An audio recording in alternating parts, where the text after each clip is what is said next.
नमस्कार दोस्तों, Excel academy पर आप सभी का स्वागत है।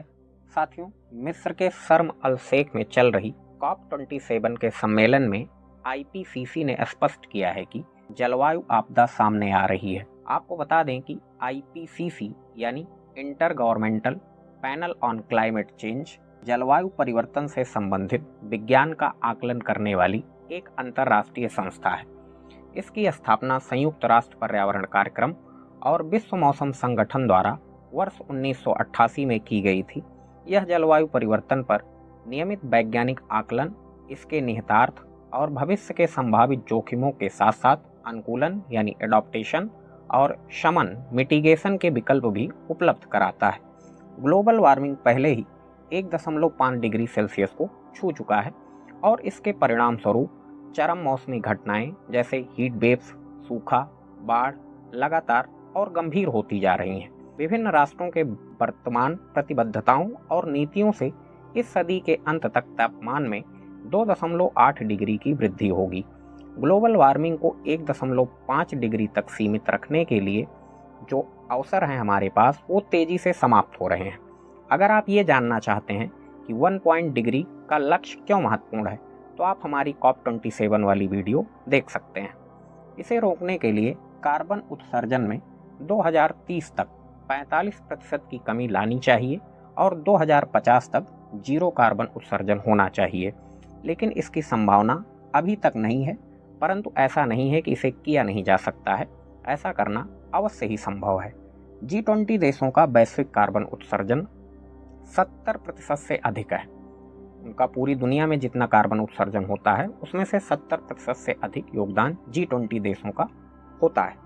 विशेष रूप से अमेरिका और चीन अगले कुछ वर्षों में मानव जाति के प्रारब्ध का निर्धारण करेंगे। इनका तेजी से डीकार्बोनाइजेशन करना निर्णायक अंतर लाएगा।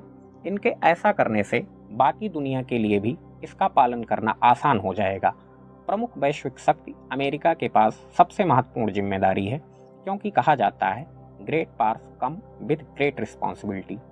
अमेरिका का प्रति व्यक्ति कार्बन उत्सर्जन 20 टन से घटकर भले ही 14.6 टन प्रति ईयर हो गया है, लेकिन यह अभी भी पूरी दुनिया में सबसे अधिक है।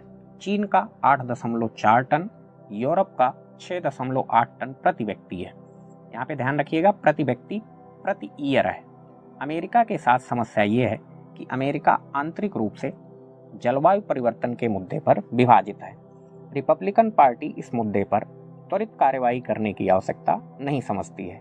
जब हमारे ट्रंप चचा राष्ट्रपति थे, तो एक बार उन्होंने ट्वीट किया था कि ग्लोबल वार्मिंग तुम वापस आ जाओ, हमें तुम्हारी ज़रूरत है। इस जगह ठंड बहुत पड़ रही है, तो इस सिलसिले में उन्होंने ट्वीट किया था कि ये ग्लोबल वार्मिंग ये सब धोखा है। अगर ग्लोबल वार्मिंग होती तो इतनी ज़्यादा ठंड नहीं पड़ती। राष्ट्रपति जब ट्रंप साहब थे, तो उन्होंने अमेरिका को पेरिस समझौते से अलग कर लिया था। बाद में स्लीपी बाइडेन के आने से अमेरिका फिर इस समझौते में शामिल हुआ था।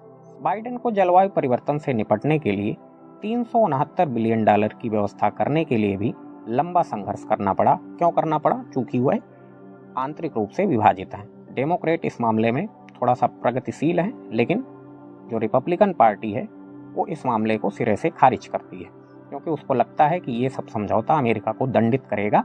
अमेरिका में इससे भयानक बेरोजगारी आ जाएगी।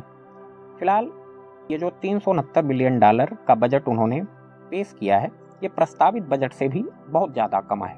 इसके साथ साथ इस बात की भी संभावना है कि यूएसए की 2030 के लिए जो उसने जलवायु प्रतिबद्धताएं अपनी जाहिर की थी, जिसकी घोषणा उसने पिछले साल COP26 में की थी, उसको प्राप्त किया जा सकता है, क्योंकि यूएसए इस दिशा में एक सकारात्मक अच्छा प्रयास कर रहा है। लेकिन इसके भी आसार बहुत कम है।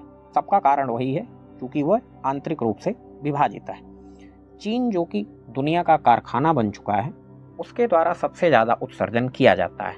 पश्चिमी देशों ने कार्बन न्यूट्रल होने का संकल्प 2050 तक लिया है और उसके बाद चीन ने 2060 में कार्बन न्यूट्रल होने का लक्ष्य रखा है। चीन को और पहले ही नेट जीरो पर पहुंचने की आवश्यकता है। चीन के पास ऐसा करने की क्षमता है। उसने रणनीतिक रूप से अपना काम किया है और सौर पैनलों से लेकर इलेक्ट्रिक वाहनों और बैटरी तक अक्षय ऊर्जा क्षेत्रों की पूरी श्रृंखला में प्रौद्योगिकी और प्रतिस्पर्धी विनिर्माण क्षमताओं का उसने विकास किया है। बिजली के जरिए आसानी से डीकार्बोनाइजेशन के लक्ष्यों को प्राप्त किया जा सकता है। सूर्य और हवा बिजली के सबसे अच्छे एवं सबसे सस्ते स्रोत हैं। जर्मनी, जो पहले ही अपने बिजली का 40% भाग नवीकरणीय ऊर्जा से प्राप्त करता है, उसने 2035 तक जीवाश्म ईंधन मुक्त बिजली पैदा करने का लक्ष्य रखा है या फैसला किया है। भारत ने COP26 में सराहनीय जलवायु जिम्मेदारी प्रदर्शित की है और 2030 तक देश, हमारा प्यारा भारत देश, 500 गीगावाट जीवाश्म ईंधन मुक्त बिजली उत्पादन क्षमता का निर्माण करेगा और इस तरह हमारी ऊर्जा का आधा भाग नवीकरणीय ऊर्जा से पैदा होगा। यूरोप में जिस तरीके से ऊर्जा संकट बना हुआ है, रसिया यूक्रेन वार को लेकर गैस की कीमतों में कई गुना वृद्धि हो रखी है।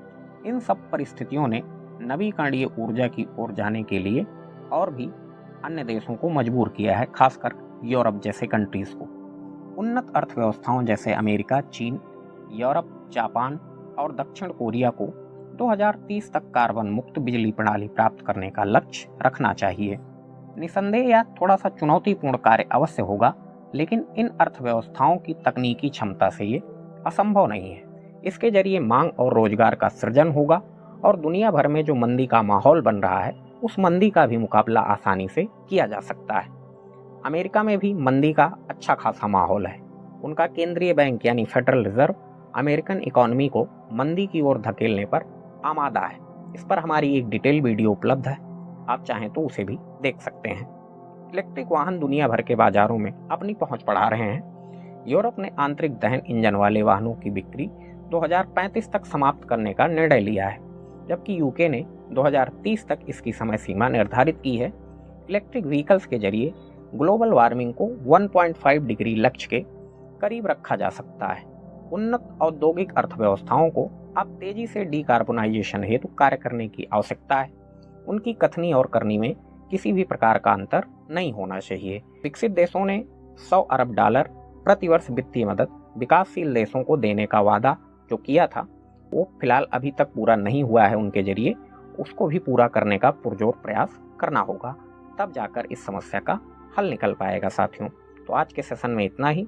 मिलते हैं किसी नेक्स्ट और इंटरेस्टिंग टॉपिक के साथ, और आपसे अनुरोध है कि चैनल को सब्सक्राइब करना ना भूलें, ज़्यादा से ज़्यादा लोगों के साथ शेयर करें। आप सभी लोगों का बहुत बहुत धन्यवाद साथियों।